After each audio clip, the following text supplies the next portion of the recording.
Assalamualaikum warahmatullahi wabarakatuh. Perkenalkan, nama saya Aldi Firdaus Azhari dari kelas 4 PAIE, ingin menjelaskan tentang pengertian taksonomi Bloom.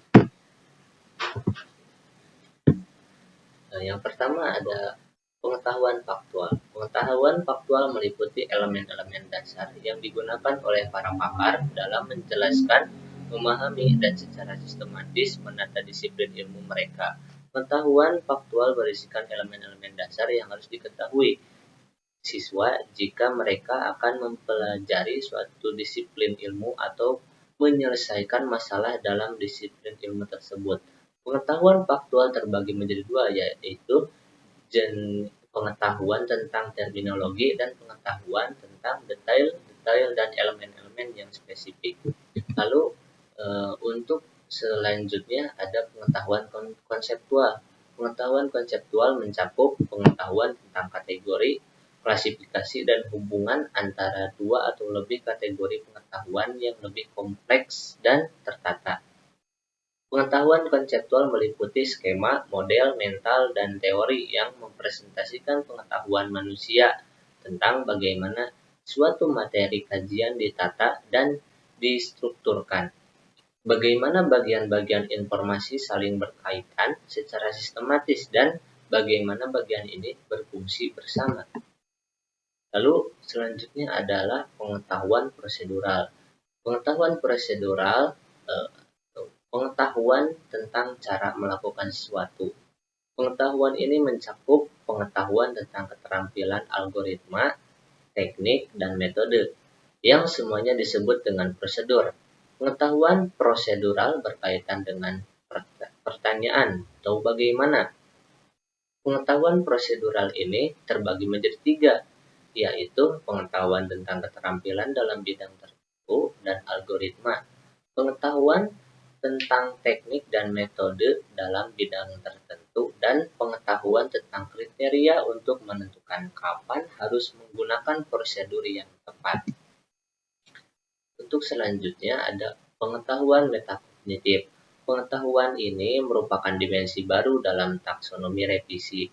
Pencantuman pengetahuan metakognitif dalam kategori dimensi pengetahuan dilandasi oleh hasil penelitian-penelitian terbaru tentang peran penting pengetahuan siswa mengenai kognisi mereka sendiri dan kontrol mereka atas kognisi itu dalam aktivitas belajar. Nah, untuk judul yang saya ambil dalam tugas tes ini adalah penerapan taksonomi Bloom dalam mengajarkan wudhu. Nah, untuk poin C1 atau remembering saya adalah kemampuan memperoleh kembali pengetahuan yang relevan dari memori jangka panjang, mengingat merupakan jenjang penilaian paling rendah pada ranah kognitif.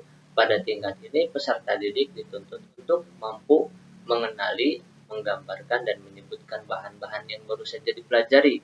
Kata kerja operasional yang biasanya digunakan dalam merumuskan indikator remembering antara lain menyebutkan, mendefinisikan, menerangkan, memberi nama, menyusun daftar, mencocokkan, membuat garis besar, menyatakan kembali, dan menerangkan. Contoh aktivitasnya adalah latihan menyebutkan 6 rukun wudhu secara berurutan. Nah, untuk selanjutnya adalah understanding atau memahami. Kemampuan untuk merumuskan makna dari pesan pembelajaran dan mampu mengkomunikasikannya dalam bentuk lisan, tulisan, maupun grafik. Peserta didik mengerti ketika mereka mampu menentukan hubungan antara pengetahuan yang baru diperoleh dengan pengetahuan mereka yang lalu. Proses-proses kognitif dalam kategori memahami meliputi menafsirkan, mencontoh, mengklasifikasikan, menyimpulkan, menduga, membandingkan, dan menjelaskan. Untuk contoh aktivitasnya, diskusi tentang pentingnya menjaga kebersihan diri. Lalu untuk poin C3-nya itu adalah apply atau mengaplikasikan. Mencakup penggunaan suatu prosedur guna menyelesaikan masalah atau mengerjakan tugas. Oleh karena itu, pengaplikasian berkaitan erat dengan pengetahuan prosedural. Namun, tidak berarti bahwa kategori ini hanya sesuai untuk pengetahuan prosedural saja. Kategori ini mencakup dua macam proses kognitif, menjalankan atau executing dan mengimplementasikan atau implementing. Contoh aktivitasnya adalah praktik wudhu di tempat wudhu sekolah secara berkelompok. Nah, untuk selanjutnya adalah analisis. Menganalisis meliputi kemampuan untuk memecah suatu kesatuan menjadi bagian-bagian dan menentukan bagian-bagian tersebut dihubungkan satu dengan yang lainnya atau bagian tersebut dengan keseluruhannya. Analisis menentukan pada kemampuan merinci suatu unsur pokok menjadi bagian-bagian yang melihat hubungan antar bagian tersebut. Menganalisis sebagai perluasan dari memahami. Contoh aktivitasnya membedakan antara rukun dan sunnah wudhu. Nah, untuk selanjutnya adalah evaluasi atau nilai. Mendefinisikan sebagai kemampuan melakukan judgement berdasarkan pada kriteria dan standar tertentu. Kriteria yang sering digunakan adalah menentukan kualitas, efektivitas, efisiensi, dan konsistensi, sedangkan standar digunakan dalam menentukan kuantitas maupun kualitas. Evaluasi mencakup kemampuan untuk membentuk suatu pendapat mengenai suatu atau beberapa hal bersama dengan pertanggungjawaban pendapat itu yang bersandar kriteria tertentu. Untuk contoh aktivitasnya adalah penilaian oleh sesama teman, menilai dan memberi masukan terhadap teman yang mempraktikkan wudhu. Untuk selanjutnya adalah creating atau menciptakan. Create didefinisikan sebagai menggeneralisasikan ide baru, produk, atau cara pandang yang baru dari suatu kejadian.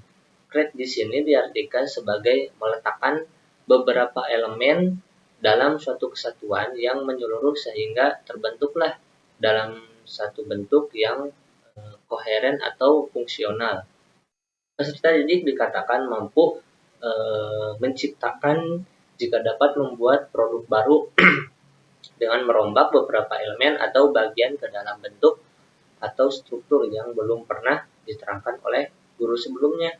Contoh aktivitas membuat poster urutan wudhu lengkap dengan gambar dan penjelasannya. Untuk kesimpulannya, jadi pendekatan taksonomi Bloom berusaha membantu dunia pendidikan melalui penyusunan perangkat pembelajaran berupa RPP yang syarat akan instruksi ke tercapaian tujuan pembelajaran melalui penggunaan kata kerja yang tepat. Saat ini perkembangan ilmu pengetahuan dan teknologi menuntut siswa tidak hanya sampai pada tahap evaluasi, akan tetapi didorong agar siswa mampu sampai ke level menciptakan pada domain kognitif, mampu memiliki sikap perilaku yang baik saat pembelajaran di dalam kelas maupun di luar kelas secara jujur, dan memiliki fisik yang tangguh dan kuat agar tujuan pembelajaran tercapai. Dalam mengajarkan tata cara wudhu membantu guru dalam menyusun pembelajaran yang bertahap dan menyeluruh. Dari hafalan hingga refleksi pribadi, siswa diajak untuk tidak hanya memahami secara kognitif, akan tetapi juga mempraktikkan dan menginternalisasikan nilai-nilai ibadah. Dengan demikian, pembelajaran PAI menjadi lebih bermakna dan kontekstual dalam kehidupan sehari-hari. Mungkin sekian saja materi yang bisa saya sampaikan. Kurang dan kurangnya mohon maaf. Saya pamit undur diri. Wassalamualaikum warahmatullahi wabarakatuh.